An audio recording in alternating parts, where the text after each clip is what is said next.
الرحمن الرحيم. اللهم صل وسلم وبارك على سيدنا محمد وعلى اله وصحبه اجمعين. ازيكم حبايبي؟ عاملين ايه؟ ان شاء الله النهارده باذن الله هنعمل فطير المشلتت. هي يعني فطيره يعني. انا عملت كيلو دقيق، عملوا لي اتنين وسط كده يعني. اول حاجه جبت كيلو دقيق، نخلته كويس، وبعدين حطيته في بوله، حطيت عليه معلقه سكر يعني، وايه، وذره ملح كده يعني، ربع معلقه ملح كده. وبعدين هعجن بقى ايه بميه. هلم العجينه الاول بميه، وبعد كده ايه هروح جايه بقى ايه بعد ما الم العجينه كده واديها ميه. يعني هي عجينه لا منها لابسه ولا منها طريه، عجينه عاديه. وفي الاخر بعد ما لميتها كده بقى بالميه، هفضل بقى ايه يعني اعجن فيها شويه حلوين كده، يعني 10 دقايق كده افضل ايه اعجن فيها كده. بيقولك عشان يعني تديها عرق. انا هفضل كده ايه اعجن فيها من جميع الجهات، الم واعجن والم واعجن، بحيث ان ايه يجيلها عرق. يجي 10 دقايق كده. بعد ما خلصت عجين هروح جايه بقى ايه جايبه شويه زيت صغيرين كده، واروح جايه مقطعاها ايه حتت كده، العجين مثلا كور صغيره. انا عملت ايه 10 كورات فطيره، و10 فطيره يعني، كل ايه كيلو دي عملته 20 كوره، وحطيت عليهم زيت. وبعدين هروح جايه ايه حط عليهم مشمع وسايباهم ايه اسيبهم مثلا ربع ساعه كده، بحيث ان العجينه ترتاح عشان تمشي معايا سهل ما تتلمش.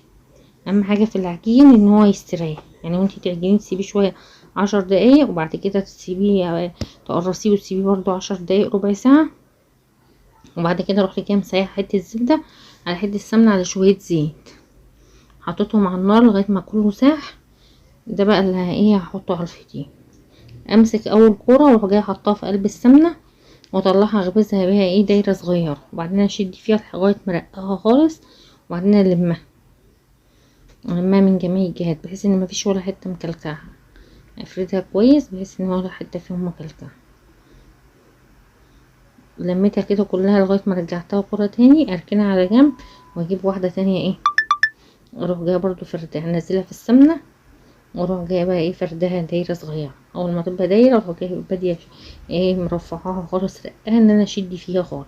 وبعد كده اروح جايه جايبه الايه اول واحده عملتها حطها في النص، واحط سمنه، واروح جايه مقفله عليها كده. بقت تاني دايره برضو اعمل كده في تالت دايره، اجيبها احطها في السمنه، وبعدين افردها وارققها قوي قوي قوي لغايه ايه ما احط اللي انا كنت عاملاها قبل كده في النص، واحط شويه سمنه واروح جايه مقفله عليها.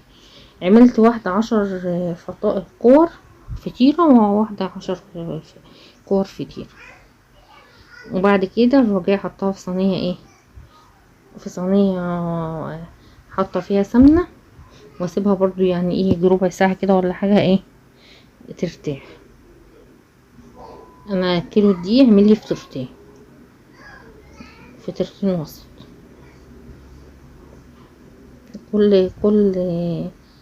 كل فطيرة عملتها 10 كور. اهم حاجة ان انتي ترقي الفطير، ترقيه خالص بحيث ان هو ما يبقاش تخين، عشان يعمل معاكي رقات من جوه، يبقى رقاته رقيقة قوي، ما يبقاش تخين ما يبقاش تخينة ان انتي ترقيه قوي، تفردي فيه على قد ما تقدري. احط الرجاية مقفلة. في الاخر بقى احطه في صاجة مليانة محطوط فيها سمنة، واسيبها برضو 10 دقايق ربع ساعة، وبعدين اروح جاية فردها بايدي، ابططها بايدي كده، وفي الاخر احطها على الوش فيها سمنة.